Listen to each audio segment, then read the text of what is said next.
talk about the vet a little bit.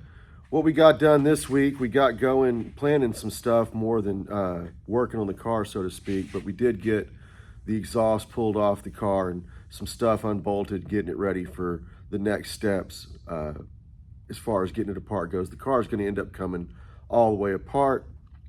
But this week, we did secure a 6.0 liter LS with about 170,000 miles on it and a 4L80E transmission out of a running driving cargo van that's went and checked out, got the whole van. It's a great running driving setup.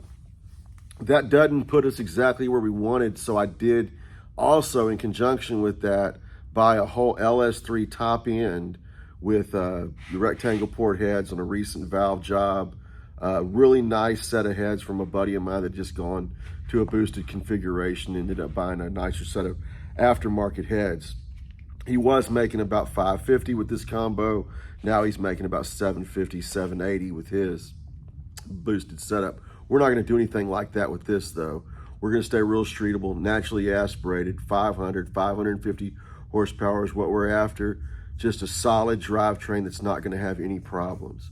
Now, in ready for that drivetrain, the chassis has to be ready. So getting ready for that, I'll show you some concerns we had, which weren't huge concerns on the chassis, like I pointed them out last week. But we decided this car was a perfect candidate for a Scott's Hot Rods spring clip replacement setup that's going to come with everything. And man, I'll tell you, I called Scott's. Those guys were great to deal with, especially Jeff. He's got us hooked up with their Scott's, what they call their spring pocket replacement, independent front suspension setup, and that's going to cut the frame right at the spring pockets, remove everything factory. We're going to update everything. New cross member, 100% TIG welded, upper and lower control arms, machined rod ends, Alden coilovers, forged steel spindles, Willwood 12-inch disc brakes with a 6-piston caliper, 1-inch solid sway bar, and the Scott's LS motor mounts that we'll mount ourselves, and we'll chase that back and make our own cross member for the transmission. And that's only going to set the tone for what we're going to end up doing to the rear of this, because I'll tell you, you're not going to have some 12-inch 6-piston Willwood calipers for the front and not match the back. So we're going to get done with this and we're going to move on to the back. We'll probably be getting some parts ordered for that pretty soon, because I'm really happy with the selection of stuff we got going now. The Scott's IFS front end, LS3 iron block, 4L80E transmission. I mean, this thing's going to be a ripper. But that's it for right now. Let me get this thing. Let me show you what we got going. So we've decided this frame's a pretty good frame. There's no problems with it, no major problems with it, but there is a few concerns, and there are a few updates we were wanting to make in the first place. And with those updates and the concerns we have, I do think it would be a great candidate for a spring pocket replacement or a front clip, either from Scott's or Art Morrison, Fatman, one of the guys that are just good with this and offer more or less a turnkey solution. And the reason I think that is if you come here and look at these prior repairs that have been made to this factory spring pocket cross member and this god-awful piece of 1-inch plate that was made as a bump stop to not break and crush the oil pan. But if you look in here, you see these factory's repairs, and I'm not a fan of it. We could cut that cross member out. We could make that. We could find another piece, find a donor car, and fix that. But why are we going to do that when Scott's, Art Morrison, several other people out there offer a spring pocket front clip replacement that's going to update everything? They're going to put the steering in the front where it should be. Your spindles are going to be a modern spindle, new bearings. It'll be spindle to spindle, new bearings, new spindles, new brakes, new rotors, new control arms, all new suspension bushings, a modern rack and pinion steering like a sports car. Be more akin to a modern day supercar than it will be a 76 Vet, which nothing's wrong with the technology, but it was 76, not 2025.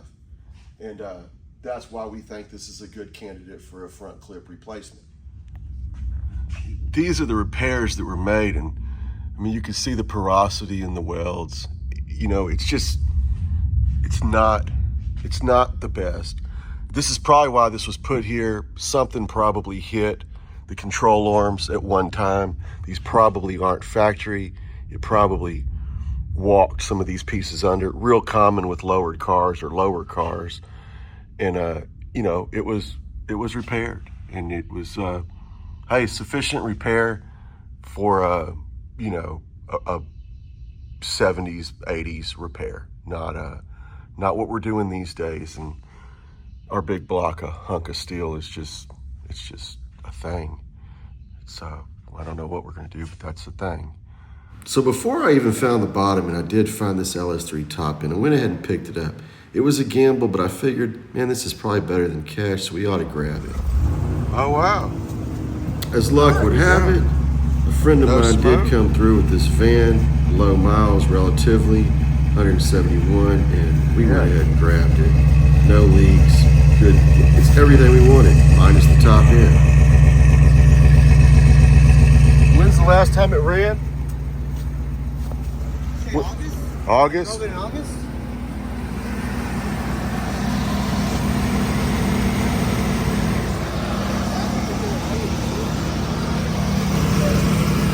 Oh, it's pretty dry. Yeah, it's pretty dry.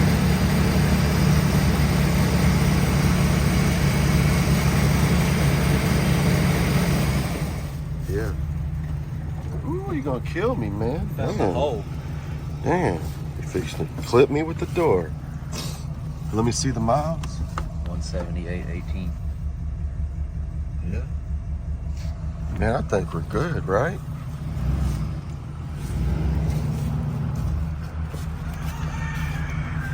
That's a running, driving core.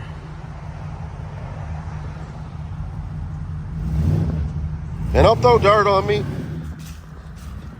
Don't throw dirt on me.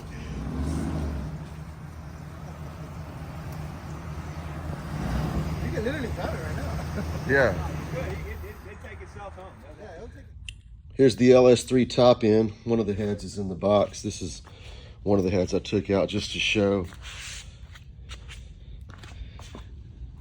The rectangle ports versus the cathedral ports is where some extra power is. I can show you that in a later video. Anybody can look it up and see. That's basic LS stuff though.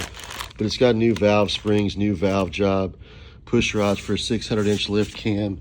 And then we got the LS3 intake with the, I forget what he said. I got the specs written down, but the bigger injectors already in this one. It's got a good LS3 throttle body.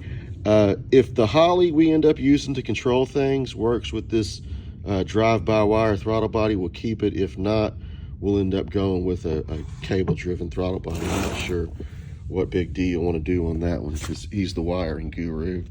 But nice combo, nice combo. And it ain't going in that no more. What it is going in is this Scott's Hot Rods cradle. Man, this thing's gonna be bad, and it's really gonna set the tone for the rear. If we're gonna do this for the front, we're gonna have to match it on the rear. And that's gonna mean something equal to the 12-inch rotors, 6-piston calipers. Of course, we're gonna stay Willwood. We'll probably end up doing a 9-inch and a live axle, but man, I can't wait. It all starts somewhere, and we started by getting all the exhaust off tonight. Cleared everything up, got the exhaust and drive shaft out. Drive shaft bolts were loose. That was a good thing we're going apart with it. You know, everything needs to be touched. That's basically gonna be the way we're going. It's clear we're gonna get rid of the motor, transmission, of course. And after doing some more research and stuff, the pumpkin rear end on this car, that's a nodular iron piece. They're good for a stock car. They're not good for a great car or a high horsepower hot rod. And with this, we're shooting to make, you know, in the neighborhood of 550 horse with an LS, possibly even in the 600 range with a naturally aspirated deal. I don't think it'll be crazy hard to do that and be reliable. But first things first, we're going to get the drive line completely out of this car.